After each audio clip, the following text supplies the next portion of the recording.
नमस्कार सर्वांना, कसे आहात?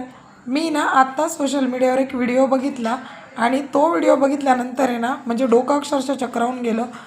एक लेडीज आहे, तिला पोटाचा कसला तरी विकार आहे आणि ती लेडीज डॉक्टरकडे न जाता एका कुठल्या तरी भोंदूबाबाकडे गेलेली आहे आणि त्या भोंदूबाबाने तिच्या त्या पोटावर जिथे तिला त्रास होतोय तिथे तो चपाचप चापटी मारतोय. बरं, पोटावरच नाही तर नाही, तिच्या पाठीवर आणि मानेवर सुद्धा मारतोय आणि ती बाई त्याच्यापुढे अगदी शांत उभी आहे. इवन एवढं तर जाऊ द्या, त्या मार खाल्ल्याच्या नंतर ती म्हणते की तिला बरं वाटतंय.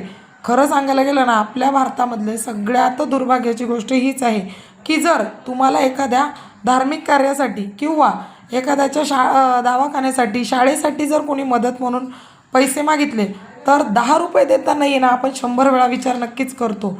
पण अशा या बंधूबाबांकडे ज्यांनी तुम्हाला काहीतरी गंडवलेलं असतं, तुमच्या पाठीमागे साडेसातीच चालू आहे, तुमच्या पाठीमागे शनीचीच वक्रदृष्टी आहे, असं काहीतरी सांगून आहे ना ते तुमच्याकडे पैसा असेल, सोनं नाणं असेल हे उकळून घेत असतात आणि तुमचा पूर्णपणे ना शारीरिक, मानसिक कुठल्याही पद्धतीने गैरफायदा करून घेतात.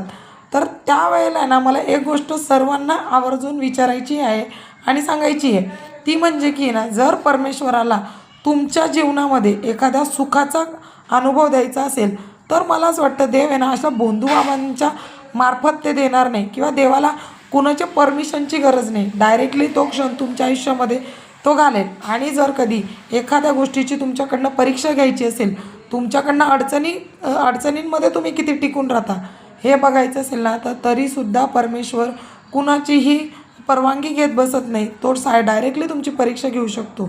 त्यामुळे ना तुमच्यावर असं शनीची वक्रदृष्टी आहे किंवा तुमच्या पाठीमागे साडेसाती आहे असं सांगून जर एखादी भोंदूबाबा तुमच्याकडनं पैसे उकळू पाहत असेल, तुम्हाला फसवण्याच्या प्रयत्नात असेल, तर प्लीज आत्ता सावध राहा. आणि जे शारीरिक दुखणे असतात ना, तर त्यासाठी आपल्या महाराष्ट्रामध्ये किंवा आपल्या भारत देशामध्ये खूप चांगली मेडिकल पद्धती आहे, खूप सरकारी दवाखाने आहे. बरेच लोक म्हणतील ना की आमच्याकडे एवढा पैसा नाही आहे, तर सरकारी दवाखान्यांमध्ये ना खूप चांगल्या प्रतीच्या सुविधा आहेत.